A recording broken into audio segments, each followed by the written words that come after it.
Қайырлы күн. Бүгін сіздерге өте қызық тақырыпта әңгіме қозғағым келіп отыр. Яғни Ақсақ Темірдің Қытайға жорығы жайында болмақ.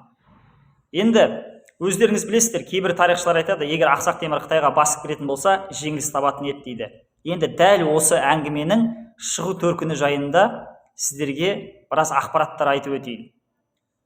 1401 жылы Ақсақ Темірдің жасы 65 жасқа келеді. Және де ендігі мақсатта Ақсақ Темір өзінің ұлы мақсаты, яғни Қытайды басып алу үшін әскер жинақтай бастайды. Бірақ сол жылы қыстың қатты суық болуына байланысты Ақсақ Темір бұл жоспарын кейінге қалдырады. Араға 4 жыл салып, яғни 1405 жылы Ақсақ Темір өзінің 200 мың қалың қолды әскерін бастап Қытайға жорыққа аттанады. Бірақ өкінішке орай 1405 жылы 18 ақпанда Ақсақ Темір Отырарда қайтыс болады. Және де Ақсақ Темірді Самарқандағы Гур-Емир кесенесіне жерлейді. Егер Ақсақ Темір Қытайға басып кірген кезде Ақсақ Темірді не күтіп тұр деген сұраққа оралайықшы.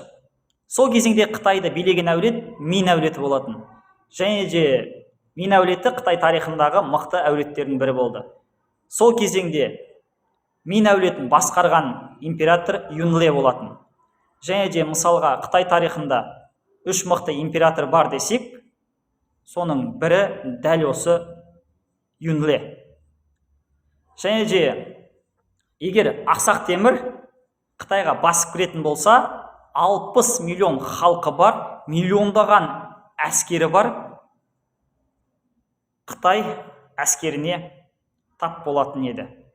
Ал соғыс техникаларына келетін болсақ, қазіргі соғыста қолданып жүрген артиллерия дейміз ғой.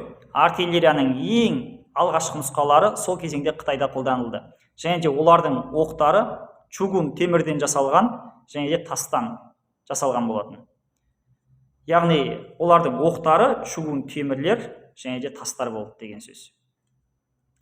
Ал осындай үлкен қалың қолды Қытай әскеріне Ақсақ Темір төтеп бере алар ма еді деген сұрақ туындайды.